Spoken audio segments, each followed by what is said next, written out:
Guidelines from the Department of Justice and Department of Education instruct school districts across the country to allow transgender students to choose which restroom they use, or they could lose federal funding. Reporter Lacey Darrow sat down with two members of the LGBT community from right here in Idaho to gauge their feelings on the recommendation. She has their thoughts in tonight's big story.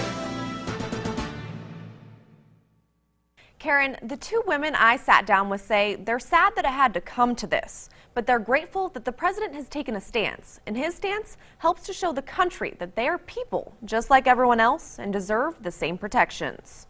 After a recent directive from the Obama administration stating that public schools must permit transgender students to use bathrooms and locker rooms consistent with their chosen gender identity, politicians from around the country, including right here in Idaho, have blasted the decision.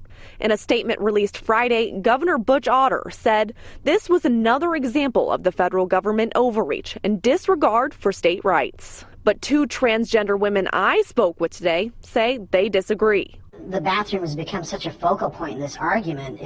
It goes beyond a bathroom in a grocery store or a restaurant. This really sets the precedent that we deserve rights and equality.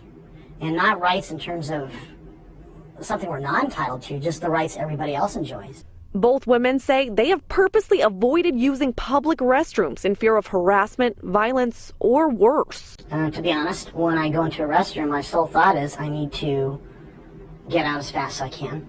I remember being in school myself, and it's pretty scary when everybody dislikes you, when nobody has your back, when you're just completely alone and afraid. By setting the guidelines, Nicole says she hopes they can serve as a reminder that there are consequences to treating equal citizens as less than. I know you guys would rather that we didn't have this discussion, that we just stayed quiet and out of the way, but it's time. We can no longer hide because we get murdered either way. We get raped and assaulted and harassed either way, whether we're hiding or not. As for Governor Otter's stance on the controversial topic, Governor Otter is one person to talk about education in this state. Nicole says one of the common things that she hears is that there should be a third restroom for transgender people. But she says that could create more problems than it solves. Right now, these people that hate us and want to hurt us or are going to hurt us if they run into us, they don't really know where to look. There's no one place we go. But by making a unisex restroom and making only us use it, you tell them where we're going to be. For Ashley, she says she prefers that it be less about bathrooms and more about educating people. While she understands it will take time, understanding, and for a lot of people, putting aside the way that they were raised. But with that, she has hope for future generations. This is the United States of America. I should not feel threatened for doing something that people take for granted. The women say that if anyone is having a hard time dealing with transgender issues, there's a full network of support in the Boise area. All you have to do is reach out and ask.